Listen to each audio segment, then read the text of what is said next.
ขอนิมนต์พระภิกษุสงฆ์สามเณรเจริญพรแม่ชีโยคีคุกเข่าพนมมือ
บูชาพระรัตนตรัย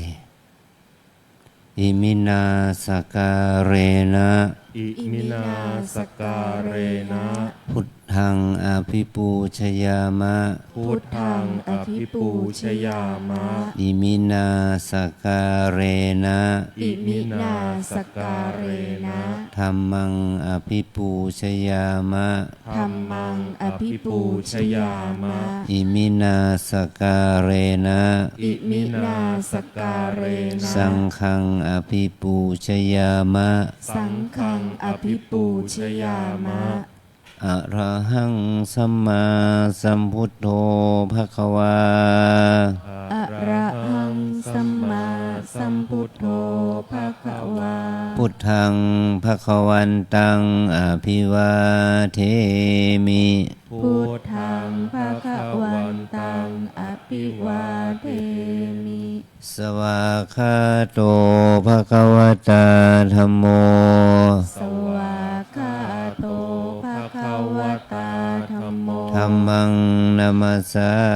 มิธัมมังนัมสสามิ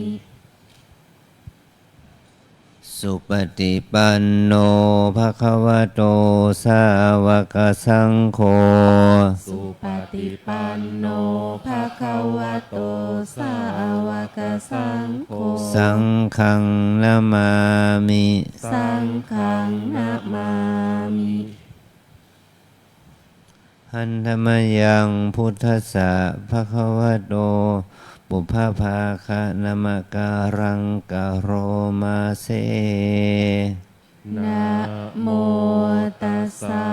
ภะคะวะโตอะระหะโตสัมมาสัมพุทธัสสะนะโมตัสสะภะคะวะโตอะระหะโตสัมมาสัมพุทธัสสะนะโมตัสสะภะคะวะโตอะระหะโตสัมมาสัมพุทธัสสะอัญชลีวันทาอภิวาทอัญชลีวันทาอภิวาทอัญชลีวันทาอภิวาทอัญชลีวันทาอัญชลี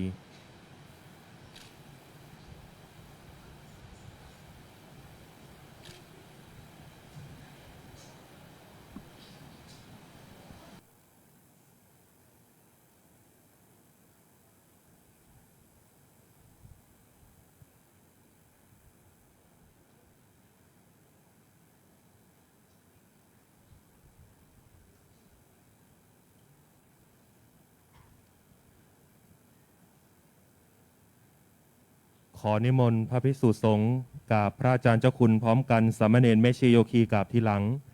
อัญชลีวันทาอภิวาทอัญชลีวันทาอภิวาทอัญชลีวันทาอภิวาทอัญชลีวันทาอัญชลีนิมนต์สามเณรเรียนเชิญคณะแม่ชีโยคีทุกท่านน้อมกราบท่านเจ้าคุณพระอาจารย์พร้อมกันค่ะ อัญชลี วันทา อภิวาทอัญชลี วันทา อภิวาทอัญชลี วันทา อภิวาทอัญชลี วันทา อัญชลี ขอนิมนต์พระผู้ให้ศีล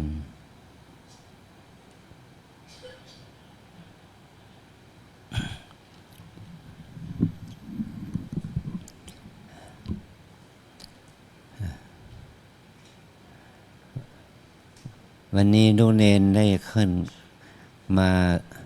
ที่เราได้บรรพชาได้มาบวชคืออุโบสถนี้อีกครั้งหนึ่งนะลูกนะขอลูกทั้งหลายได้ตั้งใจที่จะรับศีลแล้วก็ฟังธรรมแม้ว่ามันเวลามันค่ำคืนนี้เราจะง่วงนอนหรือว่าก็ขอให้อดทนหน่อยนะลูกนะว่าเราทำบวชเพื่อถวายชีวิตเป็นพุทธบูชาธรรมบูชาสังฆบูชาให้เราได้มีโอกาสได้ประพฤติปฏิบัติทำกรรมฐานภาวนาไปด้วยกันเพื่อเป็นมหากุศลเป็นบุญแก่ตัวเราแล้วยังเป็นบุญเป็นกุศลกับคุณพ่อคุณแม่ปู่ย่าตายายเราด้วยขอให้เราได้ตั้งใจสมาทานศีลโดยพร้อมเพรียงกันลูกเนนสามเณรทุกรูปนั่งคู่เข่าครับกล่าวข้าอาจารย์พร้อมกันอัญชลี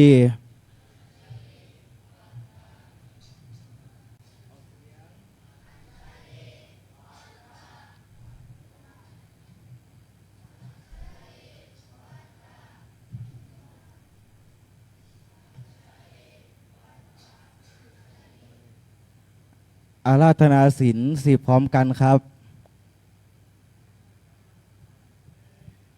สารณะสีลังยาจามิทุติยามปิอะหังพันเตสารณะสีลังยาจามิตติยามปิอะหังพันเตสารณะสีลังยาจามิตติยามนะโมตัสสะภะคะวะโตอะระหะโตสัมมาสัมพุทธัสสะนะโมตัสสะภะคะวะโตอะระหะโตสัมมาสัมพุทธัสสะนะโมตัสสะภะคะวะโตอะระหะโตสัมมาสัมพุทธัสสะโมตัสสะภะคะวะโตอะระหะโตสัมมาสัมพุทธัสสะนะโมตัสสะภะคะวะโตอะระหะโตสัมมาสัมพุทธัสสะนะโมตัสสะภะคะวะโตอะระหะโตสัมมาสัมพุทธัสสะยะมัตหังวัฏามิตังวเทหิอามะพันเตพุทธังสรณังคัจฉามิพุทธังสารนังคัจฉามิธัมมังสรณังคัจฉามิธัมมังสารนังคัจฉามิสังฆังสรณังคัจฉามิสังฆังสารนังคัจฉามิทุติยัมปิพุทธังสรณังคัจฉามิทุติยัมปิพุทธังสารนังคัจฉามิทุติยัมปิธัมมังสรณังคัจฉามิทุติยัมปิธัมมังสารนังคัจฉามิทุติยัมปิสังฆังสรณังคัจฉามิทุติยัมปิสังฆังสารนังคัจฉามิตติยัมปิพุทธังสรณังคัจฉามิตติยัมปิพุทธังสารนังคัจฉามิตติยัมปิธัมมังสรณังคัจฉามิตติยัมปิธัมมังสารนังคัจฉามิตติยัมปิสังฆังสรณังคัจฉามิติยัมปิสังฆังสารนังคัจฉามิติสรณะคัมมนังนิธิตังอามะพันเตปานาติปาตาเวรมณีปานาติปาตาเวรมณีอทินนาทานาเวรมณีอท ทินาทานาเวรมณี อภรหมจริยาเวรมณี อภรรมจาริยาเวรมณี มุสาวาทาเวรมณี สาวาทาเวรมณี สุราเมรยมัชฌปมาทฐานาเวรมณี สุราเมรยะมัชฌะปมาทัฏฐานเวรมณี วิกาลโภชนาเวรมณี เวรมณี นันจคีตวาทิตาวิสุกาทัสนาเวรมณี นัจจคีตะเวทิตาวิสุกะทัสนาเวรมณี มาลาคันทวิเลปนะธารณะมันดนาวิภูสนัฏฐานาเวรมณี มาลาคันทะวิเลปนะทารณะมันดานะวิภูสนัฏฐานาเวรมณี อุจจาสยนะมหาสยนาเวรมณี อุจจาสยนะมหาสยนาเวรมณี ชาตะรูปรัชตะปฏิกหานาเวรมณี ชาตาลูปะราชตาปฏิขหานาเวรมณี อิมานิทัสสะสิกขาปทานิสมาธิยามิ อิมานิทัสสะสิกขาปะทานิสมาธิยามิ อิมานิทัสสะสิกขาปะทานิสัมมาทิยามิ อิมานิทัสสะสิกขาปะทานิสัมมาทิยามิ กราบพร้อมกันครับ อัญชลี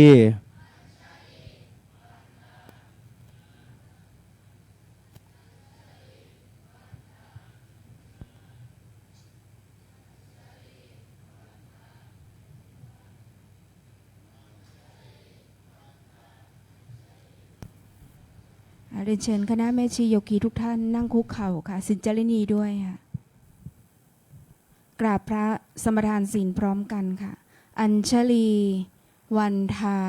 อภิวาท อัญชลี วันทา อภิวาท อัญชลี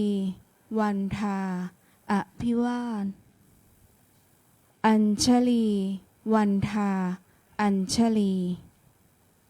มะยังพันเต ติสระเนนะสหะ อัฏฐศีลานิยาจามะ ทุติยัมปิมะยังพันเต ติสระเนนะสหะ อัฏฐศีลานิยาจามะ ตติยัมปิมะยังพันเต ติสระเนนะสหะ อัฏฐศีลานิยาจามะ นะโมตัสสะภะคะวะโตอะระหะโตสัมมาสัมพุทธัสสะนะโมตัสสะภะคะวะโตอะระหะโตสัมมาสัมพุทธัสสะนะโมตัสสะภะคะวะโตอะระหะโตสัมมาสัมพุทธัสสะ นะโมตัสสะภะคะวะโตอะระหะโตสัมมาสัมพุทธัสสะนะโมตัสสะภะคะวะโตอะระหะโตสัมมาสัมพุทธัสสะนะโมตัสสะภะคะวะโตอะระหะโตสัมมาสัมพุทธัสสะ พุทธังสรณังคัจฉามิ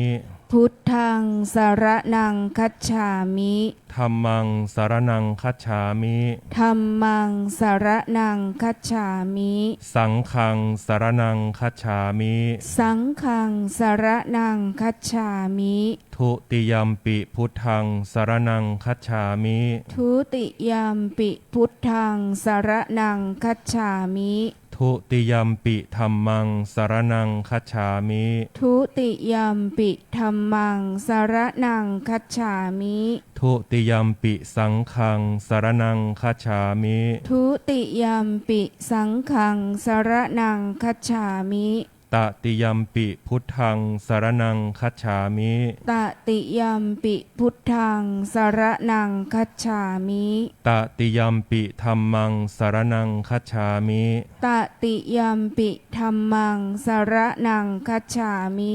ตติยัมปิสังฆังสรณังคัจฉามิ ตติยัมปิสังฆังสรณังคัจฉามิ ติสรณะขมนังนิธิตัง อามะพันเต ปานาติปาตาเวระมณีสิกขาปะทังสมาธิยามิ ปานาติปาตา เวระมณีสิกขาปะทังสมาธิยามิ อทินนาทานาเวระมณีสิกขาปะทังสมาธิยามิ อทินนาทานา เวระมณีสิกขาปะทังสมาธิยามิ อพรหมจริยาเวระมณีสิกขาปะทังสมาธิยามิ อพรหมจริยา เวระมณีสิกขาปะทังสมาธิยามิ มุสาวาทาเวระมณีสิกขาปะทังสมาธิยามิ มุสาวาทา เวระมณีสิกขาปะทังสมาธิยามิ สุราเมระยะมัชฌะปมาทฐานา เวระมณีสิกขาปะทังสมาธิยามิ สุราเมรยมัชฌะปมาทัฏฐานา เวระมณีสิกขาปะทังสมาธิยามิ วิกาลโภชนาเวระมณีสิกขาปะทังสมาธิยามิ วิกาลโภชนา เวระมณีสิกขาปะทังสมาธิยามิ นัจจะคีตวาทิตวิสุกทัสสนะมาลาคันทะวิเลปนะธารณะมันดนะวิภูสนัทธานา เวระมณีสิกขาปะทังสมาธิยามิ นัจจะคีตะวาทิตะ วิสุกทัสสนะ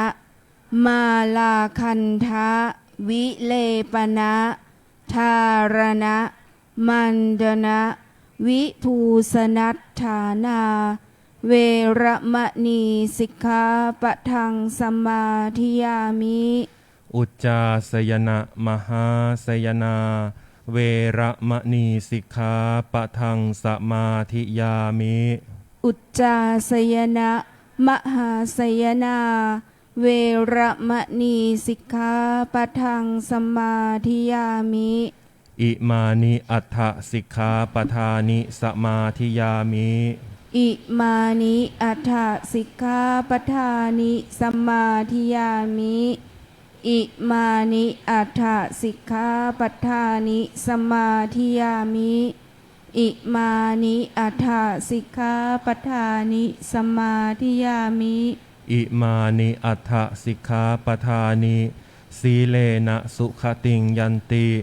สีเลนะโภคสัมปทาสีเลนะนิพุติงยันติตัสมาสีลังวิโสทะเย สาธุ สาธุ สาธุ อัญชลี วันทา อภิวาทอัญชลี วันทา อภิวาทอัญชลี วันทา อภิวาทอัญชลี วันทา อัญชลี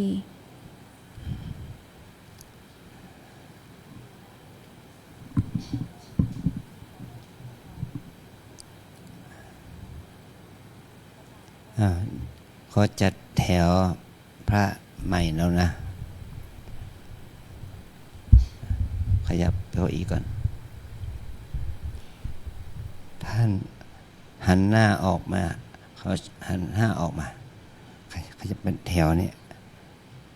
จัดแถวทั้งนี้มา3 แถวนะพระใหม่2 รูปทั้ง2 แถวนั่นแหละมาจัดเป็น3 แถว หันหน้าออกไปหาธรรมาสน์ขยับขึ้นมาลุกเอาอาสนะมาเลย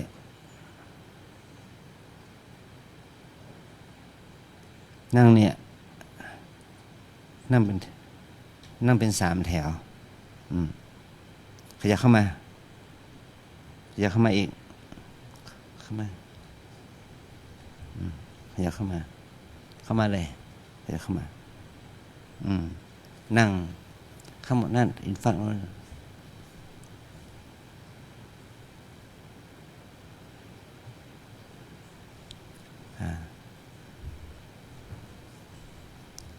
อันนี้มนต์ เพราะว่ามันที่จำกัดเนาะเราจัดพื้นที่ให้มันดีหน่อย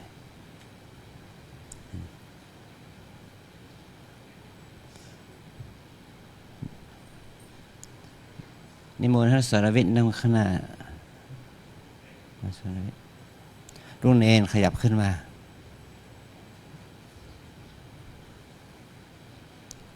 รุ่นเอนขยับขึ้นมาลูกไม่ต้องเบียดเกินไปมันจะได้ไม่เบียดเกินไป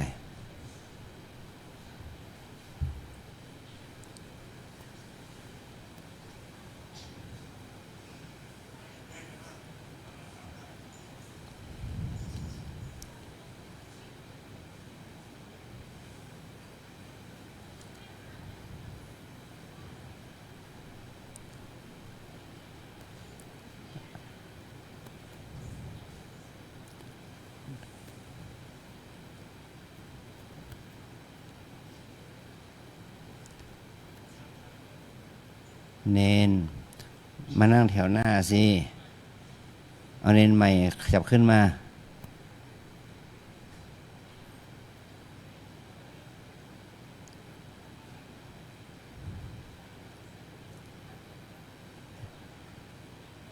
จัดให้เป็นระเบียบหน่อยนะลูกนะ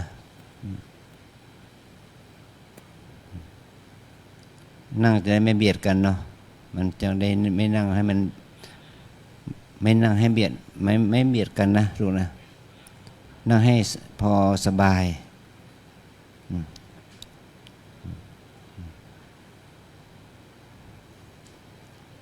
ตัวน้อยขยับขึ้นมา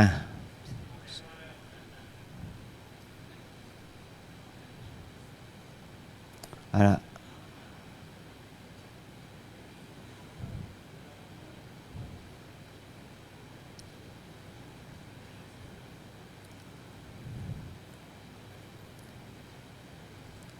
ลูกขยับขึ้นมา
วันค่ำคืนนี้เราจะได้ฟังธรรมมันเป็นข้อคิดแก่พวกเราทั้งหลายพระภิกษุใหม่สามเณรใหม่แม่ชีโยคีศิรเจรินีที่มาปฏิบัติธรรมที่วัดเรานี้เราทั้งหลายจะได้ฟังธรรมหมายความว่าการธรรมะการฟังธรรมแล้วก็เหมือนกับเราได้ดิมรสของพระธรรมเนี่ยมันเป็นประวัติธรรมรสสังธรรมรสสังธรรมสัพพรสสังธรรมรสโสชินาติรสแห่งธรรมย่อมเป็นเลิศของรสทั้งปวงเราจะรู้รสของพระธรรมก็ต่อเมื่อเรามีสติมีศรัทธามีปัญญามีสมาธิเกิดขึ้นเราดูถึงคุณค่าของพระธรรมโดยที่พวกเราทั้งหลายนั้นได้มาบำเพ็ญศีลสมาธิปัญญาเหมือนกับว่าเรามาปลูกฝังคุณธรรมให้เกิดขึ้นในใจเรา ให้ความศรัทธาให้ความเลื่อมใสเกิดขึ้นในใจเราความชุ่มจิตชุ่มใจก็จะเกิดขึ้นกับเราวันนี้ท่านพระอาจารย์พระครูวินัยทรอินจันทร์กันโตภาโสจะได้มาแสดงธรรมให้แก่พวกเราได้ฟังขอให้เราทั้งหลายได้รับฟังได้ดีขอนิมนต์ครับ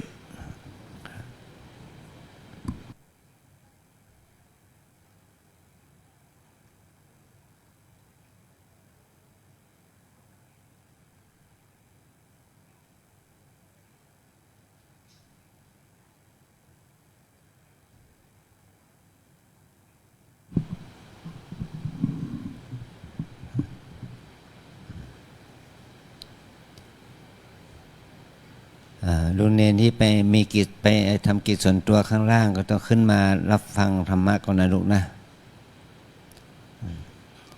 ขอให้เราอดทนอดกลั้นหน่อยไม่ใช่ว่าอยากจะชิงช่องกันไปแล้วปิ้งไปแล้วมันทำให้เราไม่มีสมาธินะลูกนะให้เราดูแลตัวเอง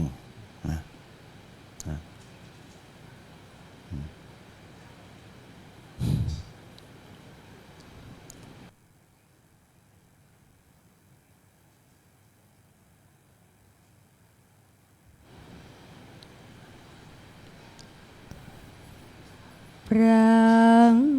มาจะโลกาที่ปฏิสัมปติกาตันชลีอานาทิวรังอายาจทาสันติเทสัทธาอปาราชาคาชาติกาเทเสหิธัมมังอนุกรรมปิมังปะชังท้าวสามบดีพรหมเป็นบรมในพรหมมาทรงฤทธิ์ที่ศักดากว่าบริษัททุกหมู่พรหมน้อมหัดนามัสการประดิษฐานนาที่สมควรแล้วจึงบางคมชุลีบาทพระศาสดาขอพรอันประเสริฐวรเลิศมโหฬารปวงสัตว์ในโลกากิเลสน้อยก็ยังมีขอองค์พระจอมปราดสู่ธรรมาสอันรู้จีโปรดปวงประชานีท่านจงโปรดแสดงธรรมนิ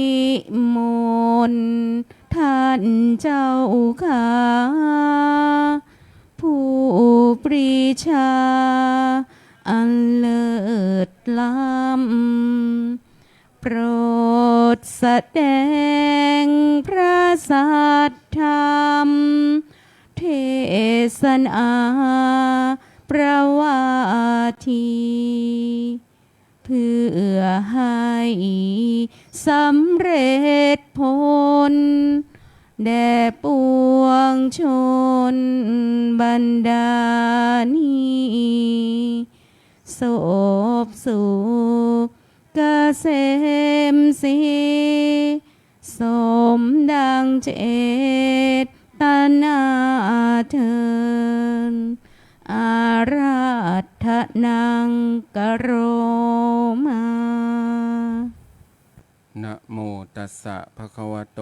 อะระหะโตสัมมาสัมพุทธัสสะนะโมตัสสะภะคะวะโต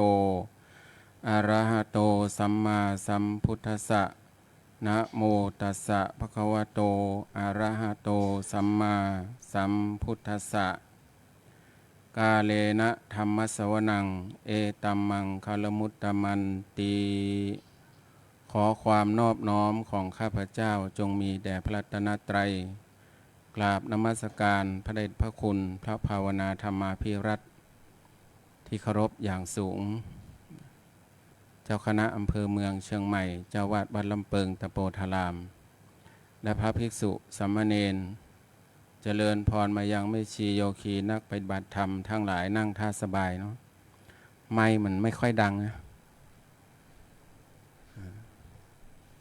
มันเป็นการทรมานมากพูดแล้วไม่ได้ยินเสียงตัวเองให้เสียงมันเข้ามาข้างในเนาะเพราะว่าเสียงมันออกไปข้างนอกโบสถ์ให้อยู่ข้างในจะได้ยินเสียงตัวเองเนาะมันทรมานเนาะท่านสรวิทย์เนาะเทศแล้วไม่มีเสียงตัวเองเนาะไม่ได้ยินเสียงนะไม่รู้ว่าพูดอะไรมันหรือว่าต้องมีนี่ใช้ได้จะได้ยินตัวเองไมค์ก็คือตัวขยายนะไม่ใช่ตะโกนใส่ไมค์เนาะ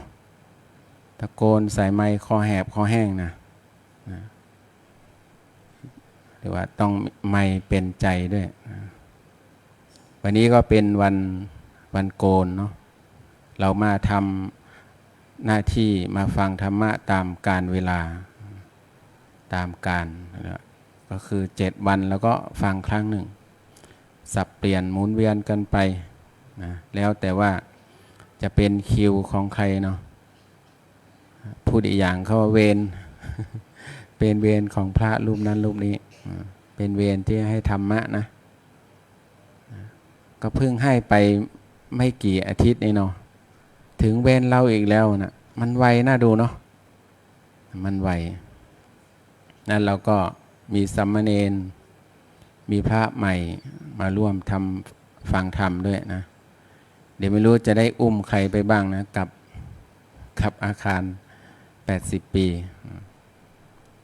พี่เลี้ยงจะได้สะพายใครไปบ้างไม่รู้เนาะแต่เรียกว่าตามภาษาเด็กๆนะตามภาษาเด็กแล้ววันนี้เป็นวันโกนที่4เดือนเมษายนพุทธศักราช2568ตรงกับเขาเรียกว่าถ้าทางคำเมืองเขาเรียกเดือนออก7 ค่ำแล้วก็เดือน7เลยนะเป็นคำเมืองเนาะถ้าเป็นคำไทยก็ขึ้น4 ค่ำเดือน5ถ้าเป็นสากลเดือนปฏิทินก็คือเดือน4เป็นเลข7เนาะเขาเรียกบางครั้งบางอย่างมันก็บังเอิญมาตรงกันพอดีเนาะเพิ่งผ่านมาไม่กี่วันเลยนะประเทศไทยถูกประกาศสหรัฐขึ้นภาษี36%หวยดันไปออก36อีกเนาะมันตรงกันนะมันขึ้นภาษีเรา36%ครับเดือดร้อนกันทั่วโลกอะไรเนี่ยโดนกันหมดนะขึ้นภาษีสงครามภาษีครับไม่ต้องใช้อาวุธยุทโธปกรณ์เนาะไม่ต้องใช้ระเบิดใช้ภาษีการค้าเขาบอกเขาขาดดุลกับเรานะเราส่งของได้กำไรเยอะ คนไทยได้เยอะกว่าเขาก็เลยขึ้นภาษีโดนไปทั่วหน้าอันนี้เป็นเรื่องของโลกเขาแต่มันก็เกี่ยวพันกับพวกเราเนาะพระก็เดือดร้อนเหมือนกันนะถ้าโยมกระเป๋าโยมไม่มีสตังค์เนาะได้ยินบ่อยๆปีนี้ทำบุญได้น้อยนะอาจารย์นะเศรษฐกิจไม่ดีกระทบเราไปเลยเนาะบำรุงวัดน้อยลงเราก็ได้ตังค์เข้าวัดน้อยลงเนาะเศรษฐกิจไม่ดีกระทบมาถึงวัดได้นะเป็นเรื่องของผลพวงเรามาที่นี่เรามาทำบุญเนาะมาทำบุญทานบุญศีลบุญภาวนาทานเราก็ให้สิ่งของเป็นวัตถุทานให้ง่ายนะวัตถุทานเนี่ยเนาะควักตังค์ซื้อของก็ใส่บาตรได้แล้วอันนี้เขาเรียกให้ภายนอกแต่ถ้าให้ภายในเนี่ยให้อภัยทานให้กันยากมากนะให้ยากมากให้ที่ใจนี่มันให้ยากเนาะแต่เราก็พยายามให้ทานที่เป็นนามธรรมที่เป็นความรู้สึกการให้ทานการรักษาศีลถ้าเรารักษาศีลก็รักษาเรานะการภาวนาทำให้เจริญขึ้นทำให้ดีขึ้นเมื่อเช้านี้โยมก็เลยคิดได้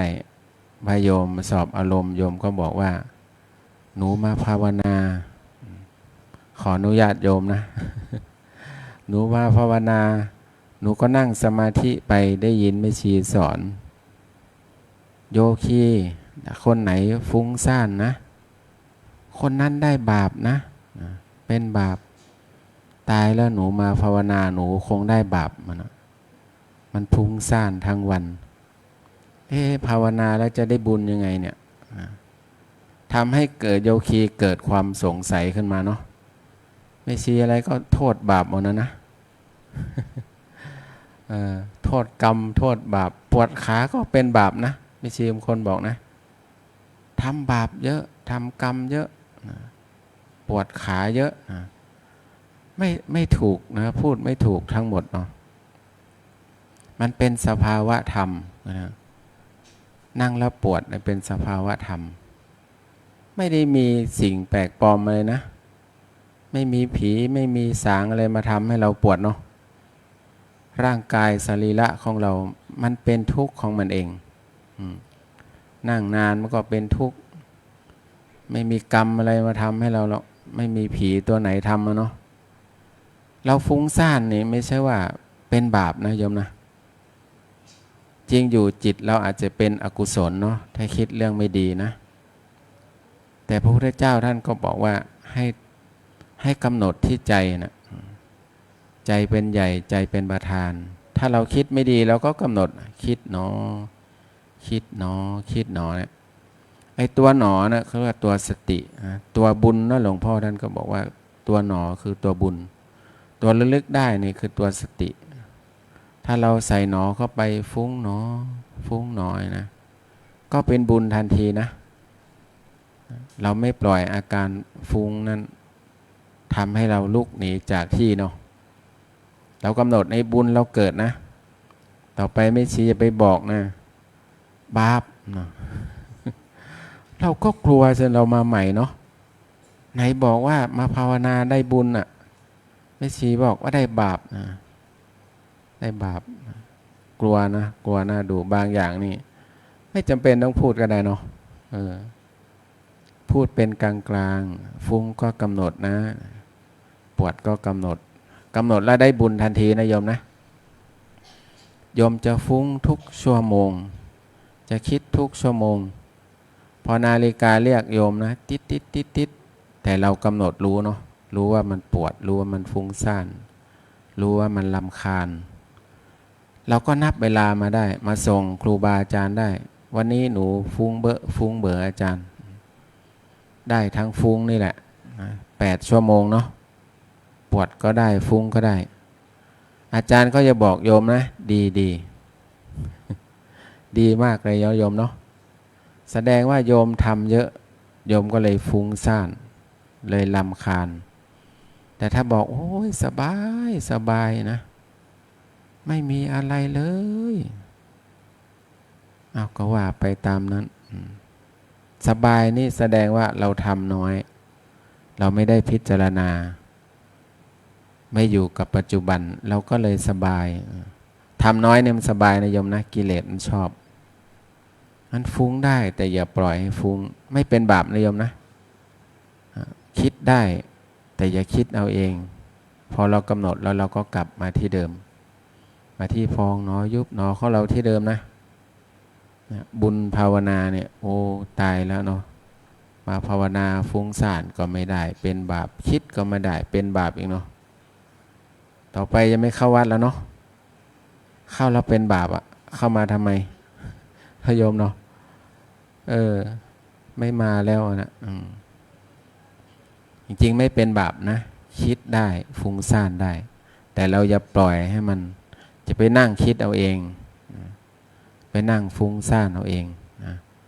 กำหนดแล้วก็กลับมาที่เดิมอารมณ์เดิมนะเจริญสติตัวสติมาภาวนาเนาะภาวนาทำให้เจริญขึ้นทำให้จิตเราสูงขึ้นทำให้เราเจริญขึ้นเรียกว่าภาวนาคือบุญนะให้บุญจะเกิดยังไงเนาะบุญเป็นเขาเรียกว่าเป็นความดีเป็นความงามเนาะเป็นความสุขใจเป็นความอิ่มใจอ่ะถ้าเราได้ทำบุญแล้วก็อิ่มใจแล้วก็สุขใจบุญเกิดจากการอ่อนน้อมถ่อมตนเนาะก็เป็นบุญนะคนเห็นเราเดินผ่านหน้าเราก้มให้เขาหน่อยหนึ่งคนที่เห็นเราเขาก็ให้บุญเราเนาะบางครั้งพูดออกปากแล้วนะโอ้พ่อแม่สอนมาดีนะเนี่ยแต่บางคนนี่เดินกระดกกระเดกเนาะผ้าสบายพาดหน้าเรานะเนาะสบายสบายปิวว่อนเนาะเขาเรียกว่าคนก็จะว่าเอาให้เราพ่อแม่ไม่สั่งไม่สอนนี่บุญไม่อ่อนน้อมเนาะบุญไม่ถ่อมตัวประเพณีของเราเนี่ยอ่อนน้อมถ่อมตัวคนที่ทำให้เราเห็นเนาะคือพระบาทสมเด็จพระเจ้าอยู่หัวเนาะรัชกาลที่9เนาะพระองค์ท่านตอนที่ท่านขึ้นครองราชย์ครบ60 ปีนะพระองค์จะโน้มตัวต้อนรับแขกเนาะแม้แต่ชาวบ้านมาท่านก็ก้มตัวไปรับ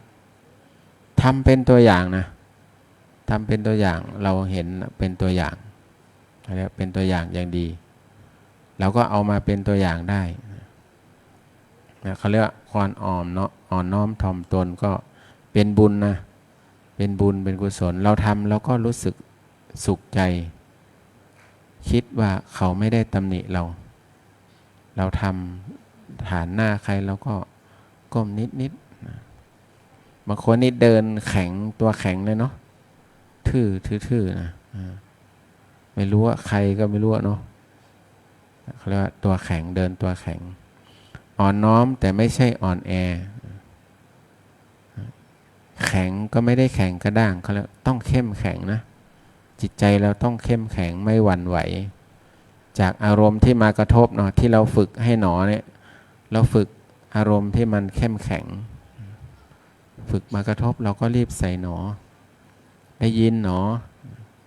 ได้กลิ่นหนอแต่บางคนก็กำหนดไม่ทันนะบางคนก็อยู่ในห้องได้กลิ่นหอมอาจารย์หอมมากหนูไม่ได้กำหนดนะพอตื่นมาหนูก็ตามหาเนาะมันมีที่ไหนกลิ่นนี่เนาะไม่มีมันอะถามเพื่อนข้างห้องก็ไม่ได้กลิ่นบางครั้งเหม็นนะเหม็นมันซากศพไหมเนาะลอยมาสงสัยบางคนนี่ลื้อที่นอนเลยนะจิ้งจกตายหรือเปล่าเนาะลื้อดูมันเหม็นนะถามเพื่อนก็ไม่เหม็นด้วย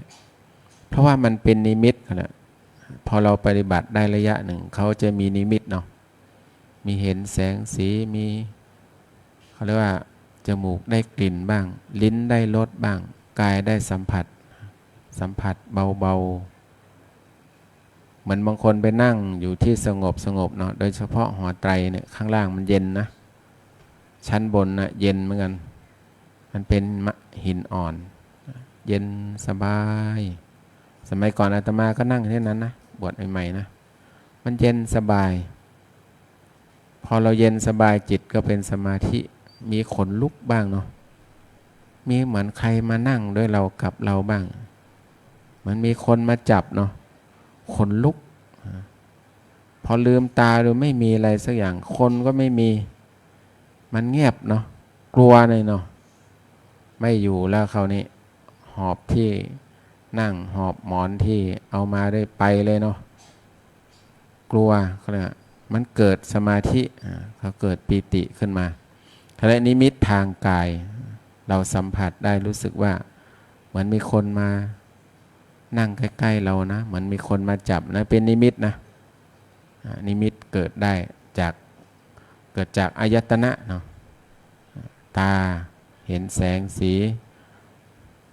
หูได้ยินกลิ่นได้จมูกได้กลิ่นลิ้นได้รสกายได้สัมผัสสิ่งพวกนี้ใจก็เกิดปีติขึ้นมาแล้วเราก็กำหนดนะเมื่อก่อนนี้นั่งหอไตรคนไม่ค่อยเยอะขนาดนี้เนาะสมัยเมื่อ30 กว่าปีก่อนนะแต่พระสวดเราก็ฟังเสียงพระสวดบทที่เพราะที่สุดนะคือเขาเรียกอรหันต์8 บทเนาะ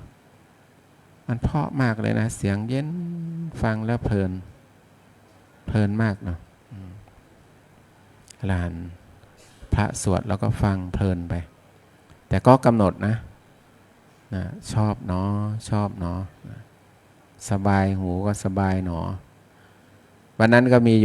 โยคีน่าจะเป็นโยคีเก่ามาปฏิบัติธรรมแกก็ไปหาอาตมาที่ข้างสำนักงานจะไปข้างนอกพอดีอาจารย์หนูรำคาญเสียงจักจั่นมากเลยมันร้องทั้งวันนะหนูรำคาญมันมากเลยมันไม่หยุดมันเข้าที่หูนู่นนะก็กำหนดสิกำห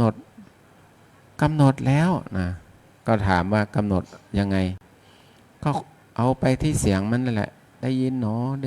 รู้หนอมันก็ได้ยินดูเนาะรำคาญมากทำไม่ได้ไม่รู้โยมฟังอยู่หรือเปล่ามันโยมก็เลยบอกว่าโยมกำหนดไม่ถูกเอาความรู้สึกมาไว้ที่เครื่องรับของเรานี่ไว้ที่หูนี่เราก็กำหนดพยายามมาไว้ที่หูเอาไว้ที่หูแล้วอาจารย์เขาบอกแต่เขาอยู่ข้างนอกนะเขามาปฏิบัติมาเช้าเย็นกลับได้ยินเนาะไว้ที่หูเนี่ยเอาไว้ที่เครื่องรับพยายามดึงความรู้สึกมาไว้ที่เครื่องรับของเราก็จะได้ไม่รำคาญมันค่อยๆลดเสียงลงเรื่อยๆก็เลยบอกว่าหลวงพ่อเจ้าว่าท่านก็บอกนะบอกโยคีไปบ่นแบบเนี้ยรำคาญเสียงเนี่ยหลวงพ่อก็เลยถามว่าโยคีเขาเรียกอะไรนะ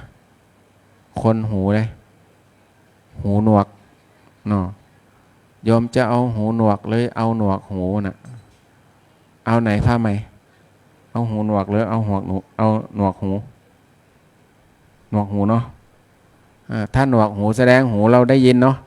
โยมสิริเนาะหูเราดีเนาะหูเราดีถ้าหูหนวกนี่ไม่ไหวเนาะไม่ได้ยินเนาะแสดงว่าหลวงพ่อบอกว่าจะเอาอันไหนโยมเขาก็บอกเหมือนพระใหม่บอกเอาหนวกหูดีกว่าไม่เอาหูหนวกนั้นรำคาญก็กำหนดนะรำคาญเนาะได้ยินเนาะพอเรากำหนดแล้วก็เป็นสมาธินะเกิดสมาธิได้จากการที่เราได้ยินนั่นแหละเดี๋ยวมันก็สักแต่ว่าเสียงก็เลยบอกว่าลองเอาไปนั่งใหม่สิได้วิธีแล้วเดี๋ยวจะเอาไปนั่งใหม่ครับเราคงจะนั่งได้แล้วนะนั่งได้นี่เขาเรียกว่าถ้าเรากำหนดไม่เป็นน่ะเราก็จะฟุ้งซ่านไปกับมัน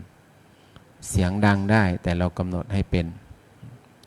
เนี่ยบุญเกิดจากการอ่อนน้อมเนาะบุญเ กิดจากการช่วยเหลือขวนขวายเหมือนเมื่อกี้เนาะลมมาเต็มคำเมืองคนโบราณเขาบอกว่าฟ้าร้องก่อนฝนคนเมาก่อนเหล้ามันจะไม่ค่อยมาเนาะไม่ค่อยมีเนาะถ้าฟ้าร้องเนี่ยไม่ค่อยมีฝนนะบางคนนี่เมาก่อนเนาะเหล้ายังไม่กินเมาแล้ว แล้วเมาไม่จริงเนาะเมาไม่จริงอันนี้ก็เหมือนกันนะร้องโครมโครมแล้วเราก็ว่าดีเทวดาเขาลมเขาก็ปิวเข้าวัดไม่ต้องไปเดือดร้อนชาวบ้านเยอะเพราะว่าต้นไม้เราเยอะไงดอกหน่วยลูกยางอะไรพวกนี้มันปิวเข้าวัดเราหมดเนาะก็ไม่ต้องไปเดือดร้อนบ้านโยมเขาเยอะเดี๋ยวเขาจะบ่นอีกว่าใบไม้วัดปิวเข้าบ้านเขาทุกปีนี่เขาจะบินเข้าที่วัดหมดนะเกือบจะหมดนะใบไม้เนาะก็ดีเหมือนกันนะเข้ามาในวัดเนี่ยเราก็ช่วยกันกวาดกองไว้เก็บไว้ไม่ต้องเอาไปใส่ถุงดำนะเอาใส่ตะกร้าเอาไปกองไว้ที่ใต้ต้นยางก็เอารถมาเก็บแถวอีสานนี่เห็นเขาไปเฝ้าเลยนะไปเฝ้าลูกยางร่วงแย่งกันเก็บกิโลหลายบาทเหมือนกันนะที่อีสานนะเขาก็ขายนะเขาไปตัดออกแล้วขายเป็นกิโลว่าเขาไม่มาเก็บที่วัดลำเปิงเก็บฟรีเนาะให้ฟรีมันนะเต็มวัดเลยทั้งลูกยางทั้งลูกของต้นพยอมปลิวเด็กเห็นแล้วหัวเราะกันเนาะมันปลิวแล้วสวยดีฮันบุญจากการช่วยเหลือก็ได้บุญนะช่วยเหลือคนขวายก็ได้บุญละบุญเกิดจากการเขาเรียกว่าการให้นะการอุทิศส่วนบุญนั่นแหละโยมก็ถามนะเราก็บอกว่าให้บุญโยมก็บอกว่าพ่อแม่ไม่มีแล้วเราจะทำบุญได้ไหมพระเจ้าบอกว่าถ้าพ่อแม่ที่ไม่มีชีวิตแล้วเราก็อุทิศบุญกุศลให้ท่านทำบุญทุกครั้งแต่อย่าลืมให้ตัวเองก่อนส่วนมากเราไม่ค่อยให้ตัวเองเนาะ พอให้ตัวเองแล้วรู้สึกว่าจะเอาเปรียบแต่พระเจ้าบอกว่าให้ตัวเองมีความสุขก่อนถึงจะแบ่งปันให้คนอื่นได้โดยเฉพาะบิดามารดาท่านมีบุญเยอะกว่าเราบุญเราน้อยนี่เราจะไปให้ท่านก็คงลำบากเราต้องบอกตัวเองทุกครั้งว่าขอให้ข้าพเจ้ามีความสุขให้บิดามารดาอย่างนี้เป็นต้นนะบุญเกิดจากการอุทิศส่วนบุญเนาะบุญจะเกิดจากการอนุโมทนาบุญไล่ไปเรื่อยๆบุญเกิดจากการแสดงธรรมบุญเกิดจากการฟังธรรมบุญเกิดจากการทำจิตของตนให้ตรงนะให้ตรงไม่หลงไปกับกิเลสก็แล้วไม่หลงไปกับกิเลสไม่หลงไปกับโมหะมีพระเขาก็ว่าเนาะโมหะเชื้อของเขาก็คือความนิวรณ์ห้าเขาว่าโมหะเป็นอาหารของโมหะเนาะเป็นอาหารของโมหะมีอะไรมีชอบไม่ชอบง่วงฟุ้งสงสัยโมหะไม่ใช่ว่ามันไม่รู้นะมันรู้เหมือนกันแต่มันไม่รู้ตามความเป็นจริงครับรู้ในสิ่งที่ควรไม่รู้เนาะไม่รู้อนิจจังทุกขังอนัตตาครับก็เลยไปได้ก่อนที่จะจบก็ได้ไปอ่านหนังสือก็เลยจดหัวข้อมาบ้างกันมาลืมเพราะว่าสัญญามันไม่เที่ยงนะคุยไปมันดับเนาะท่านสรวิทย์เนาะดับหน้าซื่อเลยบางครั้งนะเคยมีประสบการณ์เมื่อก่อนหลวงพ่อก็ให้พระใหม่ขึ้นเทศเวรเป็นเวรไปมีพระใหม่รูปหนึ่งตอนนี้เขาสึกไปแล้วเราก็เห็นท่าไม่ดีก็เลยเอาหนังสือไว้หนังสือที่มันวางอยู่นะให้เขาไว้พอถึงจุดหนึ่งมันหาที่ลงไม่ได้เนาะมันไปไม่ได้นะเราก็เลยบอกว่าหนังสืออยู่ข้างๆนะเอามาเปิดดูเขาก็ได้สติเอาหนังสือมาเปิดอ่านจนลงได้นะ บางครั้งมันลงไม่ได้ต้องหาบันไดเนาะหาบันไดลงธรรมะนะหาบันไดลงเป็นเรื่องปกติเพราะเราสาธยายธรรมหรือให้ธรรมะเราก็ถวายเป็นพุทธบูชาเป็นธรรมบูชาสังฆบูชาถวายให้พระพุทธเจ้าไม่ผิดกติกาจะเขียนมาพูดมาเทศก็ได้เป็นธรรมะไม่ผิดกติกาเพราะเราจำไม่หมดจำไม่ได้ทั้งหมดดูศาสนาอื่นเขาเอาคัมภีร์มาอ่านเนาะเราก็ถวายให้พระเจ้าเขาถวายให้พระเจ้าไม่ผิดกติกานะมีเขาเรียกว่าทระหะสูตรเนาะทหะสูตรทระหะสูตรเป็นสูตรที่ว่าในเรื่องเล็กน้อยเขาเรียกว่าได้ยินมาว่าคือพระอานนท์นะพระอานนท์ท่านจะเป็นพระสูตรว่ามีครั้งหนึ่งที่พระพุทธองค์เขาเรียกว่าอยู่ที่วัดเชตวันเนาะวัดเชตวันที่ของอนาถบิณฑกเศรษฐีเนาะเชตวันนีอนาถบิณฑกเศรษฐีนะอยู่ที่นั่นอยู่ที่วัดของอนาถบิณฑกษะถวายก็มีพระเจ้าประสิทธิโกศลท่านเสด็จไปแต่พระเจ้าประสิทธิโกศลนี่ท่านชอบถามธรรมะเนาะถามธรรมะถามจนครึ่งขั้นว่าแต่ท่านไปถามพระพุทธเจ้าก่อนท่านบอกว่าไปเขาเรียกไปทักทายพอเขาเรียกเป็นที่เจริญใจเป็นที่รู้จักกันเป็นที่คุ้นเคยเป็นพอดีอะนะทักทายกันก่อนเพราะท่านก็ถือว่าพระพุทธเจ้าเราเป็นกษัตริย์องค์หนึ่งเพราะว่าเป็นเชื้อพระวงศ์ก็นั่งณที่สมควรส่วนข้างหนึ่งเราจะได้ยินเนาะที่สมควรก็คืออะไรบ้างมีตั้ง6อย่างนะที่ไม่สมที่สมควรเว้นจากโทษ6ประการก็คือ 1. ไกลเกินไป 2. ใกล้เกินไป 3. อยู่เหนือลมยืนอยู่เหนือลมพระพุทธเจ้าก็ไม่ได้เดี๋ยวเหม็นเนาะเหม็นขี้แล้เนาะเหม็นขี้เต่าเนาะยืนเหนือลมไม่ได้สูงเกินไปก็ไม่ได้ใกล้เกินไปก็ไม่ได้หรือว่าใกล้ก็ไม่ได้เขาเรียกว่าอยู่ข้างหน้าติดก็ไม่ได้นะติดข้างหน้าก็ไม่ได้อยู่ข้างหน้ามาติดพระพุทธเจ้ามาพูดใกล้ๆก็ไม่ได้อยู่ข้างหลังก็ไม่ได้นะนี่มี6อย่างนะถ้าเราไปอ่านแล้วมันจะมีเนาะพอ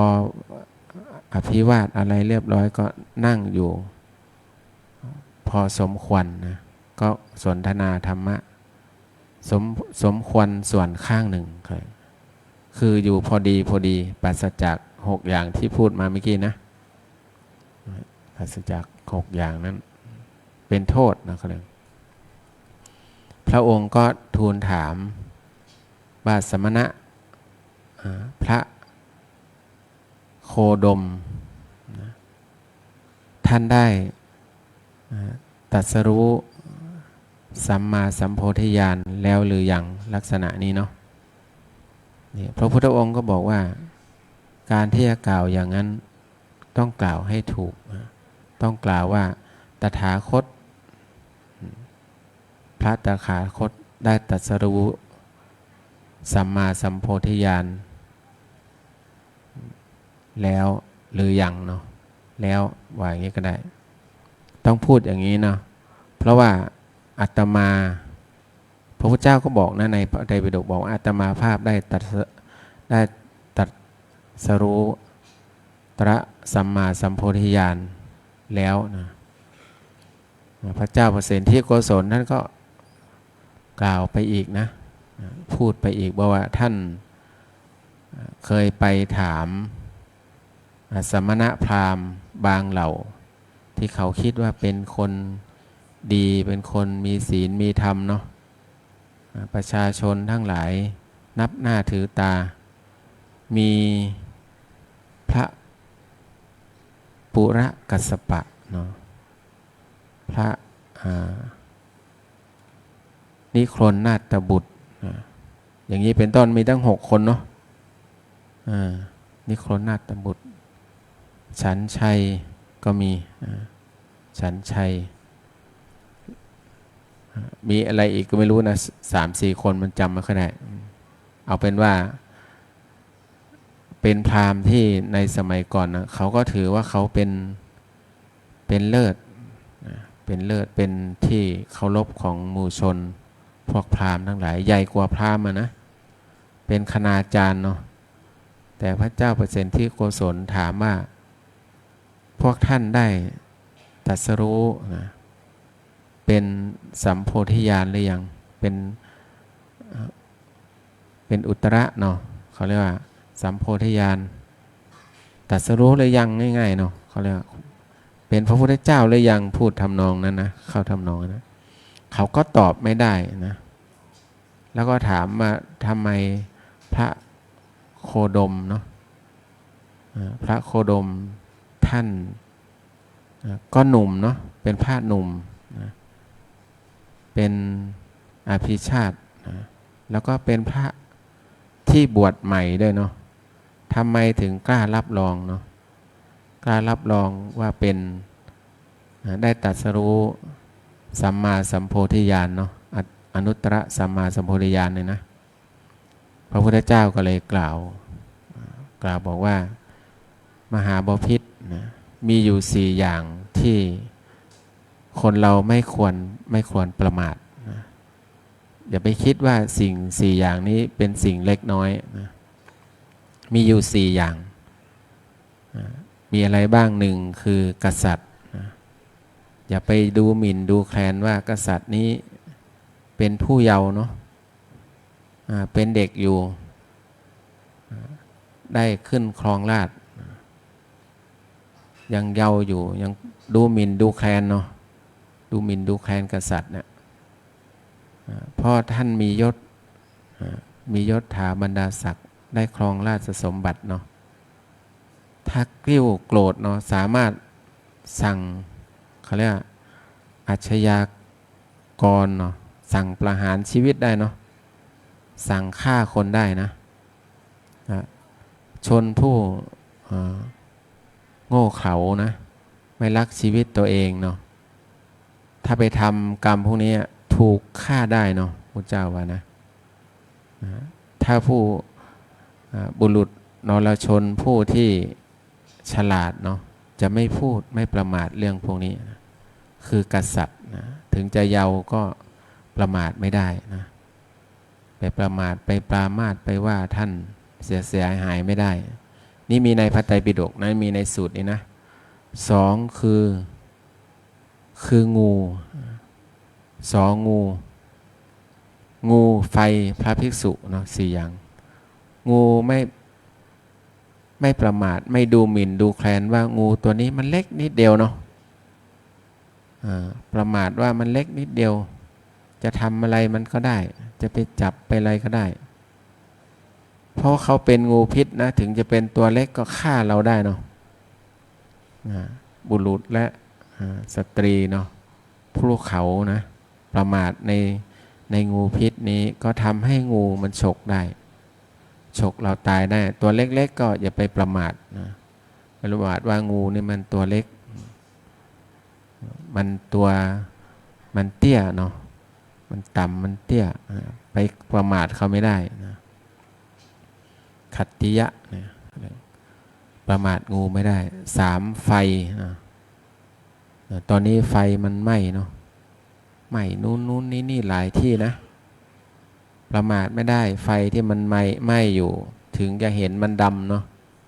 มันก็สามารถปะทุขึ้นมาได้เป็นกองไฟใหญ่ได้มันไหม้ที่สหรัฐก็ดีเนาะที่ออสเตรเลียบ้างหลายๆประเทศที่ถูกไฟไหม้คนไทยก็ถูกกระทบเยอะบ้านเราก็มีนะไฟไหม้เมื่อเช้าโยมเขาเป็นลูกศิษย์วัดผอ.คนเก่าท ที่โรงพยาบาลสวนดอกท่านก็มีนโยบายอยู่ ก็เลยไปเอาหน้ากากอนามัยมาถวายพระภิกษุสามเณรในอำเภอเมืองนี่80 กว่าวัดเหลืออีกประมาณ20 กว่าวัดวันนี้เอามาให้ที่วัดเห็นสามเณรพระเยอะพอออกมาข้างนอกอยากให้ใส่แมสฝุ่นมันเยอะเขาบอกแต่เราก็อิ่มใจว่าในวัดเรายังมีต้นไม้กรองฝุ่นอยู่นะฝุ่นยังไม่ค่อยเยอะเท่าไหร่เขาบอกว่ามีพระเนนไปตรวจสุขภาพช่วงนี้เป็นภูมิแพ้เยอะแล้วก็มันไม่ใช่ที่สูบบุหรี่นะไอ้สูบบุหรี่นี่จะเป็นอีกแบบหนึ่งตอนนี้มันเป็นฝ้าขาวดำเป็นฝุ่นเนาะติดอยู่ที่หลอดลมลงไปถึงปอดก็มีพระภิกษุหลายรูปที่ไปนะไปตรวจแล้วเจอทั้งพระทั้งโยมนะเขาก็เลยมีโครงการปีนี้งบมันน้อยถวายนี่ก่อนถวายหน้ากากอนามัยก่อนแต่กำลังทำโครงการจะถวายเครื่องฟอกอากาศเป็นโรงเรียนพระภิกษุสามเณรปลอดอากาศบริสุทธิ์จะถวายเครื่องกรองอากาศเนาะทำให้อากาศบริสุทธิ์พระเนรที่ไปเรียนหนังสือในห้องเรียนจะได้สูดอากาศสบายเขาบอกว่าก็คงใช้งบประมาณเยอะแต่มีโครงการอยู่นะเราก็ว่าดีนี่หมอเขาก็รณรงค์ระยะยาวนี่ทำให้เขาบอกว่าคนเชียงใหม่จะเป็นโรคปอดเยอะนะโดยเฉพาะผู้ชายว่าผู้ชายไม่ค่อยใส่แมสเท่าไหร่เนาะผ้าไหมเนาะไม่ค่อยอยากใส่เนาะเขาบอกอึดอัดหน่อยก็ต้องทนนะต้องทนหน่อยหนึ่งเพราะว่ามันอันตรายเขาเพิ่งมาบอกเมื่อกี้เลยนะตอนบ่ายๆเขาก็เอาแมสมาถ้าเราอยากได้เราก็ไปเอาที่สำนักงานของพระสำนักงานแม่ชีเดี๋ยวอาจจะเอาไปตั้งไว้ที่ซุ้มน้ำปนะของโยคีหญิงเนาะเอาใส่กันนะโดยเฉพาะสามเณรที่กวาดใบไม้นะบอกให้ใส่แมสเนนก็ไม่อยากใส่นะมันอึดอัดมันไม่โล่งก็ทนเอาหน่อยหนึ่งดีกว่าฝุ่นจะเข้าไปในปอดเรานะ3 ไฟเนี่ยเนาะไฟมันไหม้ได้4พระภิกษุนะถึงจะหนุ่มน้อยพระเจ้าก็ไม่ให้ประมาท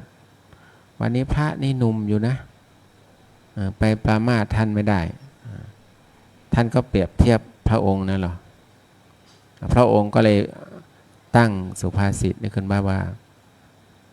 ไฟที่มันไหม้ป่าเนาะไหม้ป่าไหม้เขาไม่ช้าไม่นานมันก็เขาเรียกต้นไม้หญ้าหรือต้นไม้มันก็ขึ้นงอกขึ้นหน่อยโยมศิริเนาะงอกขึ้นเหมือนกันแต่ถ้าบุรุษคนไหนเขาเรียกตำหนิพระภิกษุเนาะผู้หนุ่มเลยนะว่าเป็นอย่างงู้นอย่างนี้เนาะเขาเรียกว่าอานิสงส์เนาะเขาเรียกว่าอานิสงส์ของพระศีลของพระที่ท่านทำดีแล้วเนี่ยก็แผดเผาได้นะแผดเผาบุรุษนั้นทำให้บุตรธิดาปศุสัตว์ของเขานั้นถึงความฉิบหายวะนะถึงความฉิบหายได้แล้วก็บริวารหรือว่าบุตรก็มียากนั้นเขาเรียกว่าบุรุษคนไหนที่มีความศรัทธาเลื่อมใสเห็นประโยชน์เนาะเห็นโทษของธรรม 4 ประการนี้นะพึงประพฤติปฏิบัติก็ย่ได้ถึงความเจริญรุ่งเรืองถึงประโยชน์ของตัวเองเพราะพระเจ้าประสิทธิโกศลท่านได้สดับรับฟังธรรมจากพระพุทธเจ้าท่านก็บอกว่าธรรมของพระพุทธเจ้าเนาะ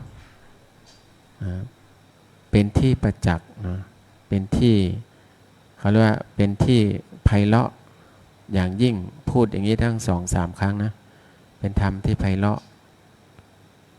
พระพุทธเจ้าบรรยายธรรมโดยอเนกเป็นอันมากนะ ทำของที่คว่ำให้หงายขึ้นทำของที่ปิดให้เปิดขึ้นเนาะเขาเรียกว่าทำของให้คว่ำมันหงายขึ้นมันคว่ำอยู่ก็หงายขึ้นทำของที่ปิดก็เปิดเขาเรียกว่าทำให้มันสว่างกันเนาะจุดประทีปเนาะส่องทางให้คนเดินนะแล้วก็ทำบุรุษเขาเรียกชี้ทางให้คนหลงทางเนาะให้ไปในทางที่ดีนะแล้วก็ข้อสุดท้ายนะก็บอกว่าที่บอกไปเมื่อกี้ว่าจุดประทีปในที่มืดเนาะให้มันสว่างนะพระเจ้าประสิทธิโกศลก็บอกว่าบุรุษนะหวังว่าบุรุษเนาะพระองค์หวังว่าบุรุษที่ตาดีสามารถเห็นรูปได้เห็นรูปได้เนาะเห็นรูปชัดเจนได้เนาะเห็นรูปมันเป็นรูปธรรมที่ชัดเจนเห็นความเป็นอนิจจังทุกขังหน้าตาของเขาว่ามันไม่เที่ยงมันเปลี่ยนแปลงพระเจ้าประสิทธิโกศลท่านก็เกิดศรัทธามีความเลื่อมใสขอถึงพระผู้มีพระภาคเจ้าพระธรรมพระสงฆ์เป็นสรณะเป็นที่พึ่งนะตลอดชีวิตนะจากที่ไม่ศรัทธาเนาะแต่ในพระไตรปิฎกก็เคยไปอ่านมาเพราะว่าพระเจ้าประสิทธิโกศลเคยถามนิครนนาถบุตรถามเป็นข้อจนเขาแพ้เนาะไม่สามารถตอบพระองค์ได้นะพระองค์ก็เลยมาถามเนี่ยถามพระพุทธเจ้าของเราเนาะเราก็ลองไปหาอ่านรายละเอียดดูได้ในพระไตรปิฎกเราอ่านแล้วบางครั้งมันก็ไม่ค่อยจำเท่าไหร่เนาะความจำมันเป็นของไม่เที่ยงก็พยายามจำให้มันได้มากที่สุดนะแล้วก็เอามาเล่ามาบอกกล่าวพวกเราแบบย่อๆดังนั้นสังขารรูปนามเป็นของไม่เที่ยงมันเกิดขึ้นตั้งอยู่มันก็ดับไปเราก็สามารถดูแลมันได้เท่าที่เราดูแลได้เมื่อวานอาตมาไปตรวจเลือดเนาะไปเช็คเลือดดูโยมก็ถามเป็นยังไงบ้างมันก็เป็นของมันมีของมันเนาะเราก็ไม่กังวลมันอะถึงเวลามันก็ดับถามว่ากลัวตายไหมมันก็กลัวอยู่เนาะ มีใครบ้างไม่กลัวตายเนาะมันก็กลัวตายอยู่แต่ถ้ามันถึงที่ตายมันก็ตายไขมันก็สูงนะเกินไปทั้ง70นะเขาไม่ให้เกิน200อาตมา270นะโยมนะคอเลสเตอรอลไขมันในเส้นเลือดอะไรนะอะไรLLอะไรไม่รู้นะไขมันไม่ดีก็เยอะเหมือนกันเขาบอกไขมันดีก็มีไม่ค่อยเยอะเท่าไหร่หมอบอกว่านัดจะให้ไปพบจะไปให้ทานยายังไม่ทานนะบอก หาวิธีลดการทานอาหารก่อนดูแลตัวเองก่อนดูแลเขาให้ดีที่สุดไม่ให้มันเจ็บป่วยเยอะไปกว่านี้แล้วก็ไม่ซีเรียสเรื่องชีวิตปล่อยมันไปตามกรรมของมันถึงเวลาก็ไปเนาะถ้าไม่เห็นอาตมานั่งธรรมาสเป็นเดือน2 เดือนอาจจะไปแล้วก็ได้นะโยมเนาะ มันไม่แน่นอนเนาะชีวิตของคนไม่แน่นอนมันไม่เที่ยงไม่แน่นอนเราก็เห็นอยู่เนาะเหมือนตึกถล่มไหมเนาะคนที่ยังไม่ถึงที่ตายเขาก็ไม่ตายคนที่ถึงที่ตายก็ตายเราก็ต้องเห็นใจญาติพี่น้องเขาเนาะสูญเสียแต่บางคนที่รอดชีวิตเขาบอกวิ่งมาจากชั้น7ลูกพี่บอกวิ่งลงไปได้แล้วแต่เขาไม่ได้บอกว่าลูกพี่เขารอดหรือเปล่ามีเพื่อนเขา 3-4 คนนะลงไปกับตึกแต่4, 5, 6ประมาณ7 คนนะ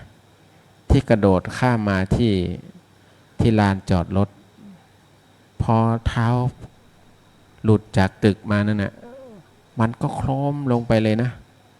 เห็นต่อหน้าต่อตาเขาบอกมันจะตายเพราะสำลักฝุ่นเขาบอกรอดมาแบบบุดหวิดเนาะ ไม่ตายก็เลยแต่ก็สงสารเพื่อน บางคนพ่อแม่ก็ยังตาหาไม่เจอ มีอีกคนหนึ่งเขาก็ไม่ตายนะ พ่อแม่สามีแฟนยังไม่ได้แต่งงานเนี่ย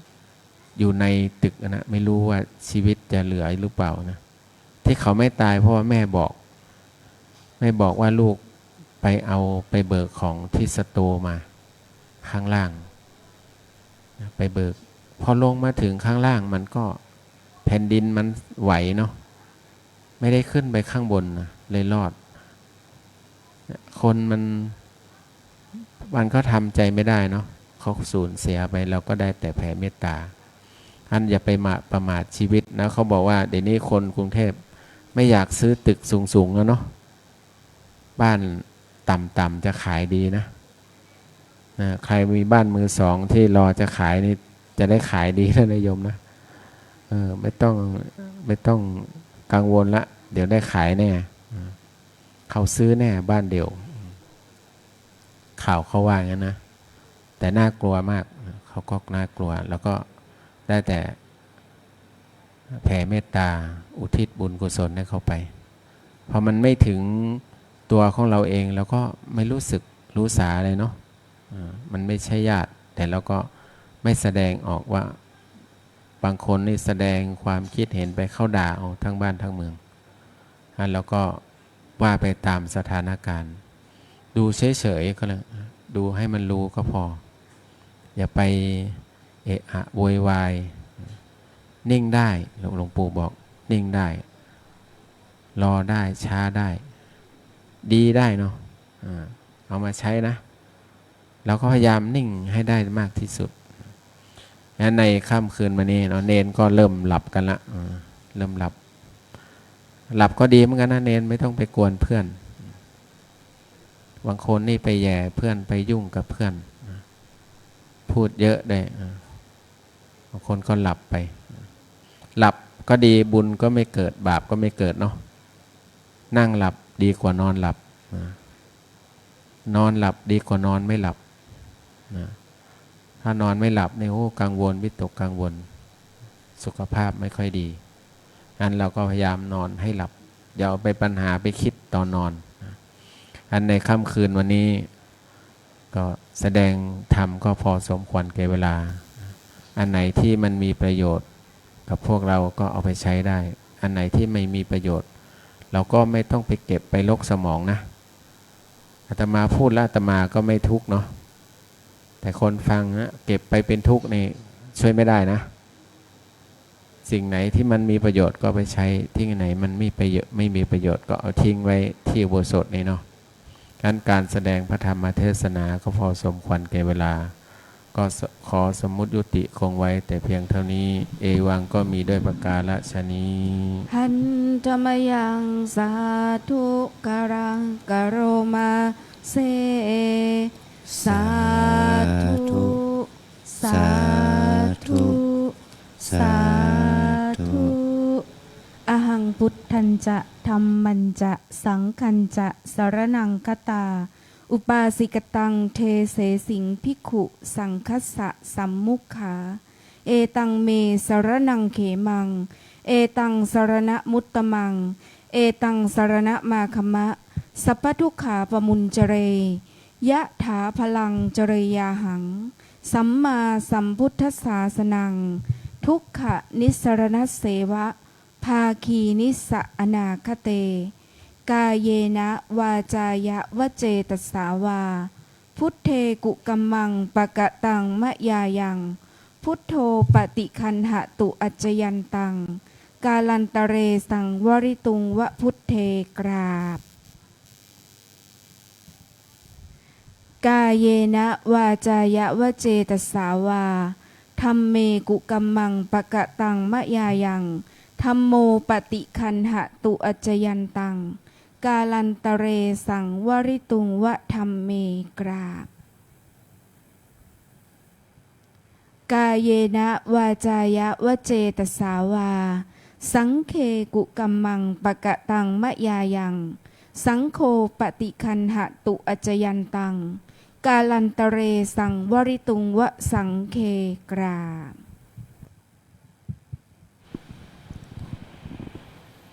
ในค่ำคืนนี้เราได้ฟังธรรมจากท่านพระครูวินิทรอินจันทร์กันโตภโสผู้ช่วยเจ้าวาดฝ่ายสาธารณูปการพระวิปัสสนาจารย์ของวัดเราท่านได้กล่าวถึงว่าไม่ควรประมาทในสิ่งที่เล็กน้อย4 อย่างอันที่หนึ่งก็คือสมณะเมื่อบวชแล้วยังหนุ่มอยู่บวชแล้ววัน2 วันมีคุณมีสมณะคุณสามารถเป็นพระอรหันต์ได้ไฟแม้จะเล็กน้อยจุดเล็กน้อยมันโหมกระหน่ำไม่บ้านไม่เมืองไม่ป่าได้กษัตริย์ที่เป็นเมื่อยังทรงพระเยาว์ก็มีพระราชอำนาจสามารถที่จะสั่งประหารชีวิตของคนอื่นได้4งูพิษที่ออกจากไข่เพิ่งออกจากไข่ก็สามารถฉกกัดคนให้ตายได้4อย่างนี้จึงไม่ควรประมาทมันเกิดจากเรื่องที่พระเจ้าประเสริฐที่โกศลไปแสดงความเคารพสมณะที่เป็นสายลับของพระองค์เองว่าบุคคลนี้เป็นพระอรหันต์แต่พระพุทธองค์ก็ตรัสว่าอย่าเพิ่งตัดสินว่าเป็นอรหันต์เพียงแค่มองดูรูปกายเนี่ยเราทั้งหลายก็ไม่ประมาทลูกเนรเนาะตัวน้อยๆเขายังมีศรัทธาต่อการบวชเนี่ยลูกพระลูกเนรมีศรัทธาต่อการบวชพระบวชเนรเนี่ยแสดงว่าเขามีอุปนิสัยในการเป็นในการบวชเป็นเนคขมะบารมีเขามีอุปนิสัยอยากจะบวชเนี่ยบวชแล้วมีความสุขใจมีความสนุกมีความรู้สึกเป็นสุขในการบวชเนี่ยเราเด็กๆมันก็วุ่นวายบ้างเข้าห้องน้ำห้องท่าบ้างเราก็ไม่ถือสาเวลาเนนรับบาตรเราจะชื่นชมนะอยากจะใส่บาตรเนนแต่ไม่มีใครอยากจะใส่บาตรหลวงตาหลวงพ่อนะอารมณ์โตตะไปไม่มีความรู้สึกสุขใจปิติเท่ากับใส่บาตรสามเณรน้อยอย่างนี้นะแสดงว่าเนนเขามีบุญดีแต่วันนี้พวกเรานี่เป็นวันกลแรกของเดือนเมษายนทางวัดเราจะแถลงรายรับรายจ่ายของวัดเพื่อประกาศให้พวกเราได้รับทราบรับรู้พร้อมเลยศรัทธาญาติโยมที่ได้ทำบุญกับเรานะต่อไปท่านงานฝ่ายเลขาจะได้แถลงรายรับรายจ่ายของวัดน้ำเปิงสืบต่อไปขอโอกาสพระภาวนาธรรมภิรัตน์ประธานสงฆ์ที่นี้พระเทรานุเถระและน้องสามเณรไม่ใช่โยคีท่านนะครับขออ่านรายงานรับจ่ายประจำเดือนมีนาคมพุทธศักราช2568นะครับจะมีอยู่3บัญชีด้วยกันบัญชีแรกจะเป็นของบรรพวัดอันที่2จะเป็นบำรุงศาสนธรรมนะครับและอันสุดท้ายจะเป็นบัญชีสมวัตถุมงคลเหรียญที่ระลึกเพื่อโครงการบูรณะหอพระไตรปิฎกครับบัญชีแรกนะครับบำรุงวัดรายงานรับจ่ายประจำเดือนมีนาคมพุทธศักราช2568ของวัดร่ำเปิงตโพธารามรายรับในเดือนมีนาคม2568มีดังต่อไปนี้รับจากคณะศรัทธาทั่วไป 763,336 บาทขอโทษครับ 76,336 บาทรับจากผู้ปฏิบัติธรรมชาวไทย 158,566 บาทรับจากผู้ปฏิบัติธรรมอาคาร80 ปี 2,000 บาทรับจากผู้ปฏิบัติธรรมชาวต่างประเทศ 116,569 บาทบูชาผ้าไตรและอัฐบริขาร 22,200 บาทบำรุงพระพุทธในพิธีอุโบสถลาสิกขา 2,700 บาทเปิดตู้ทำบุญค่าซักผ้า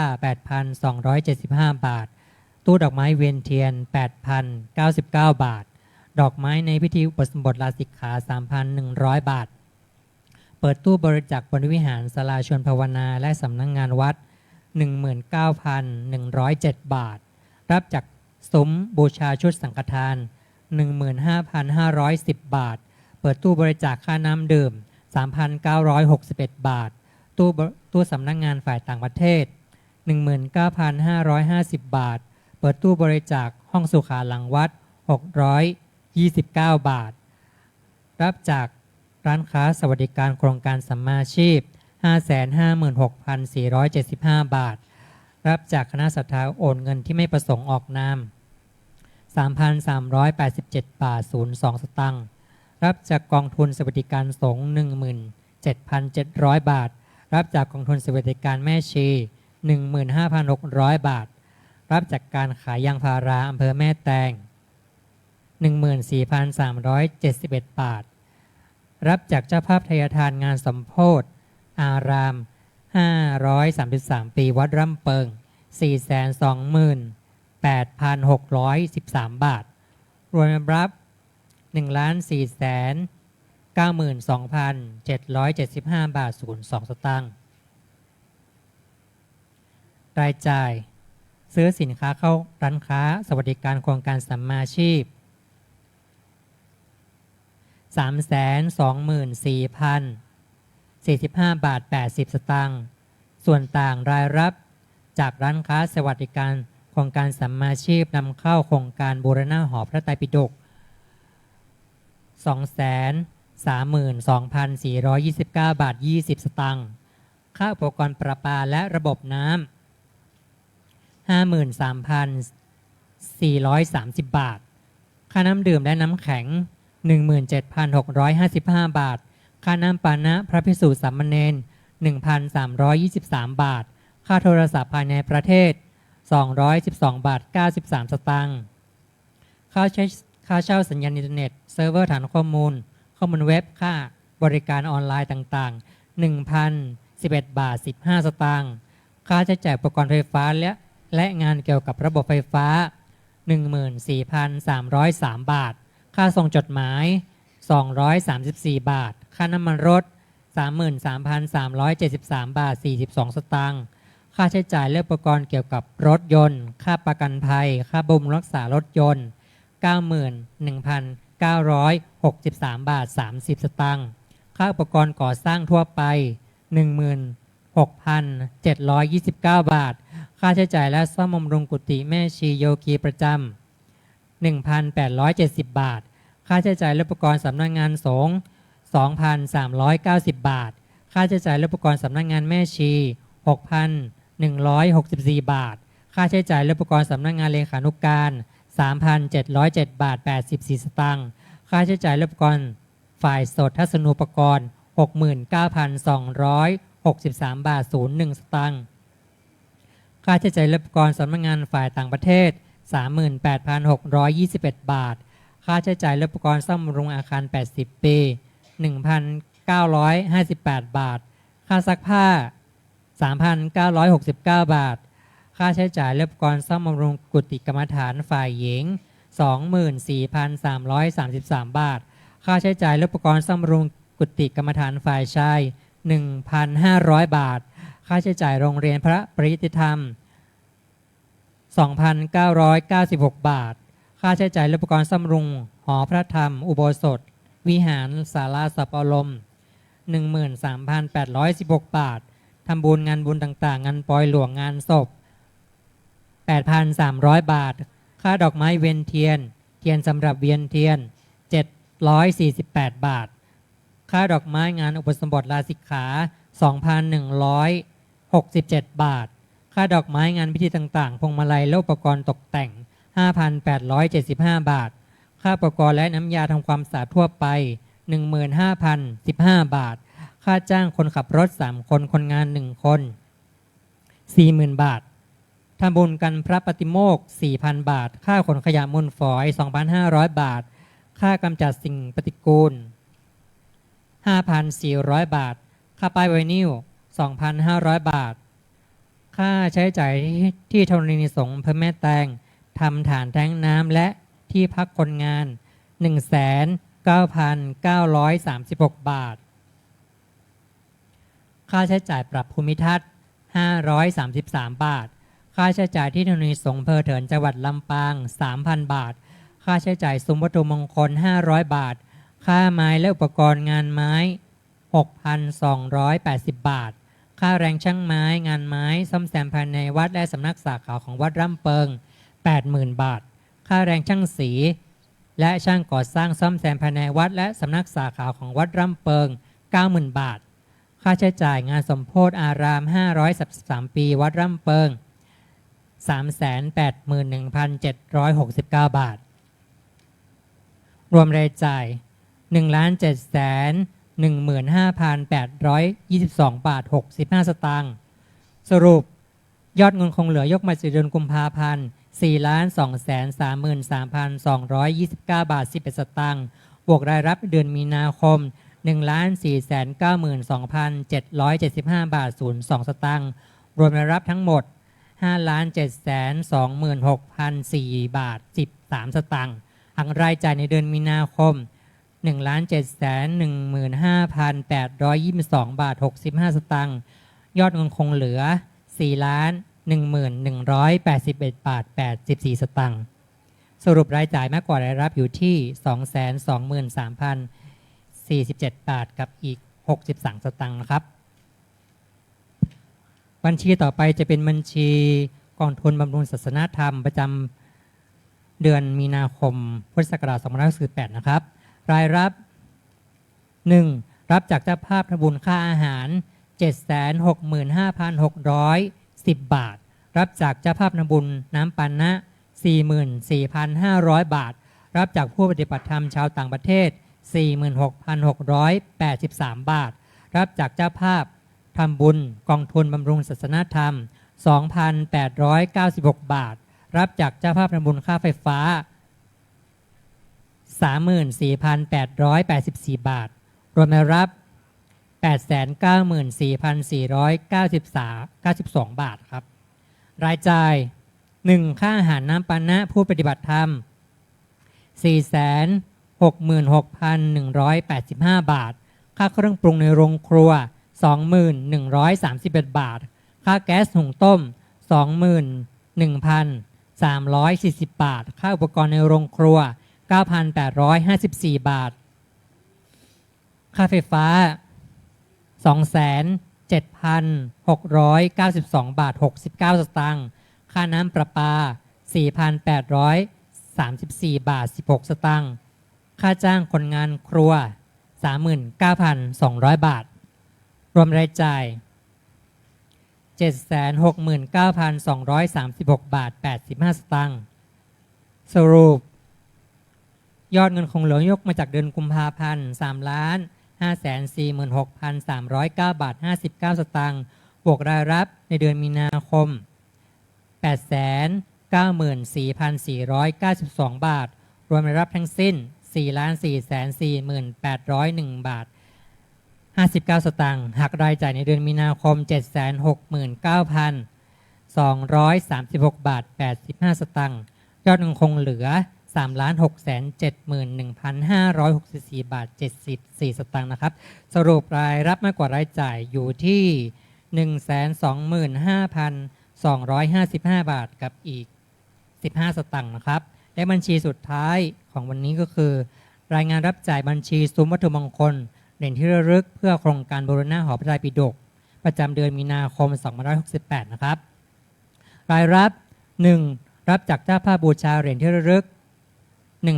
1,298 บาทรับจากเจ้าภาพบูชาวัตถุมงคล 599 บาทรับจากเจ้าภาพบูชาเหรียญพระเจ้าสัวบุญภาวนา 700 บาท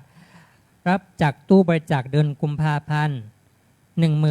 1603 บาทรับจากตู้รับถวายสังฆทานสำนักงานสงฆ์ 43,256 บาทรับจากตู้บริจาคพระศิวลี 12,623 บาทรับจากผู้ปฏิบัติธรรมชาวต่างประเทศ 69,958 บาทรับจากส่วนต่างรายรับร้านค้าสวัสดิการโครงการสัมมาชีพ 232,429 บาท 20 สตางค์รวมรายรับ 371,466 บาท 20 สตางค์ รายจ่าย 1. ค่าแรงทองคำเปลวชุดที่ 5 งานเพิ่มเติมงวดที่ 1 300,000 บาท 2. ค่าแรงทองคำเปลวชุดที่ 5 งานเพิ่มเติมงวดที่ 2 อีก 350,000 บาท 3. ค่าแรงทองคำเปลวชุดที่ 6 งานเพิ่มเติมงวดที่ 1 70,000 บาท 4. ค่าจ้างงานแกะลายไม้งวดที่ 4 30,000 บาท 5. ค่าแรงช่างก่อสร้างและช่างสีครั้งที่ 1 40,000 บาท 6. ค่าแรงงานช่างไม้ครั้งที่ 1 30,000 บาท และ 7. ค่ากระเบื้องมุงหลังคาจำนวน 10,000 แผ่นอยู่ที่ 130,000 บาท รวมรายจ่าย 950,000 บาท สรุปรายจ่ายมากกว่ารายรับอยู่ที่ 578,533 บาท 80 สตางค์ครับ ทั้ง3บัญชีกล่าวรายงานเรียบร้อยแล้วครับ ขอบคุณครับ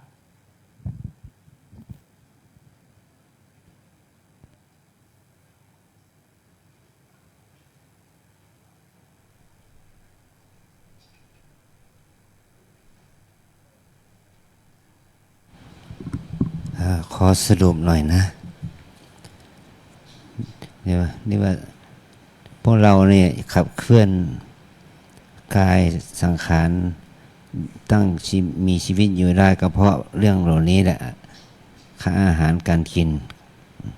ค่าน้ำค่าไฟค่าจิปาถะปัจจัยเหล่านี้ก็ญาติโยมเป็นผู้ทำบุญให้ว่าเราบริหารเป็นค่าน้ำค่าไฟเป็นค่าสิ่งของค่าใช้จ่ายขอให้เรานั้นได้อนุโมทนาบุญกันนะว่าเราได้ทำบุญปีเดือนหนึ่งก็2 ล้านกว่าบาทเป็นค่าสิ่งที่จะอธิบายสักเล็กน้อยค่าซักผ้าเนี่ยไม่ใช่ซักผ้าอะไรหรอกได้แก่ค่าผ้าปูนอนผ้าห่มของเรานั่นแหละนะได้ค่าเป็นค่าซักผ้าเนี่ยเราจะต้องซักเครื่องผ้าปูนอนผ้าห่มปลอกหมอนให้แก่โยคีที่มาปฏิบัติธรรมได้ใช้เครื่องเหล่านี้ให้มันสะอาดหน่อยอย่างนี้นะ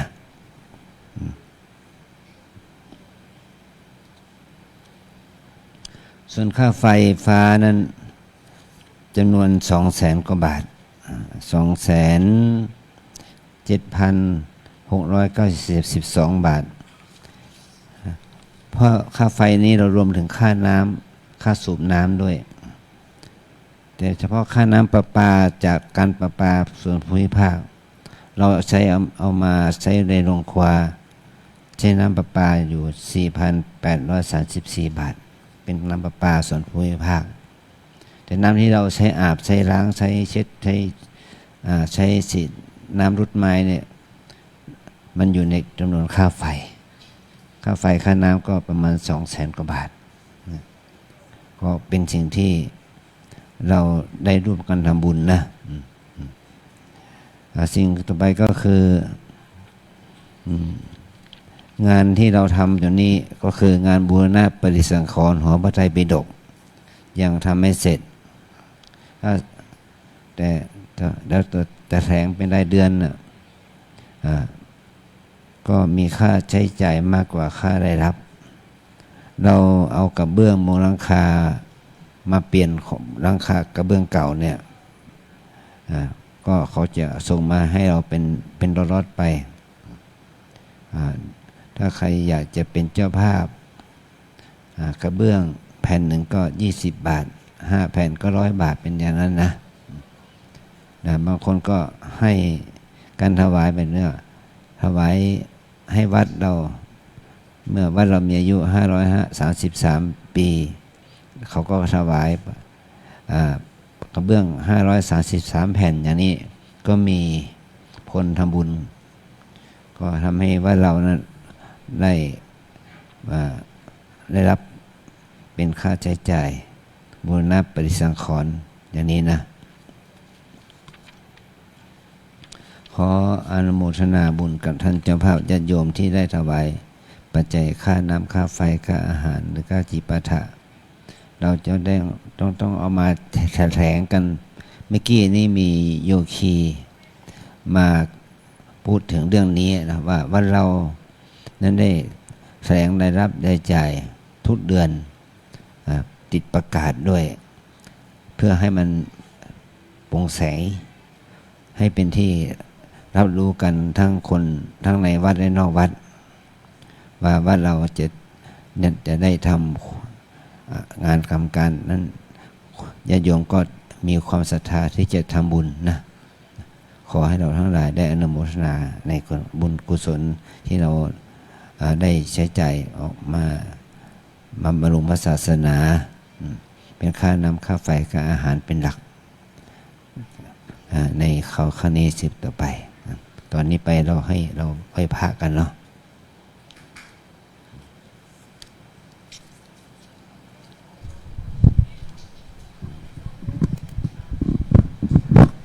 ขอนิมนต์พระภิกษุสงฆ์สามเณรเจริญพรไม่ชีโยคีคุกเข่าพนมมือนะครับปลุกลูกเนนด้วยลูกเนน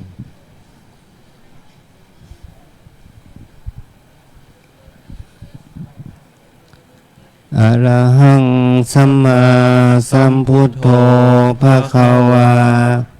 พุทธังภะคะวันตังอภิวาเทมิสวากขาโตภะคะวะตะธัมโมธัมมังนัมสสามิสุปฏิปันโนภะคะวะโตสาวกสังโฆสังฆังนามามิ